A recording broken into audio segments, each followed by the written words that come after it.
સત્ય છે. ખોટા ઈરાદાથી ઘેર કોઈ દીકરી હોય કોઈ દીકરો હોય બારે જા ધામનું નામ લઈને આવો અને અહીં એના કોઈ ફ્રેન્ડ કે એના કોઈ ફલાણાને મળવા અત્યારે આ બધું અહીં કરતા હોય તો મહેરબાની કરી મારા ધામમાં આવતા. આ ના નતું કહેવું પણ મારે કહેવું પડ્યું. એનું કારણ છે કે તમારા માતા પિતા તમે વિશ્વાસ કરીને તમને મોકલતા હોય તો એ વિશ્વાસ મારા ભરોસે મોકલે છે, મારા વિશ્વાસે મોકલે છે કે મારી દીકરી મારા ફુખાર મેલડીના ધામે જાય છે.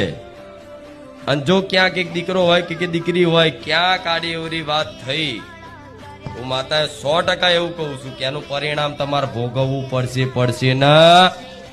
જો ના ભોગવવું હોય તો મારા ધામમાં આવતા નહીં. અહીં મનોરંજનનું કે અહીં ફરવાનું કે પિકનિકનો આ જગ્યા કે દિવસ નહીં.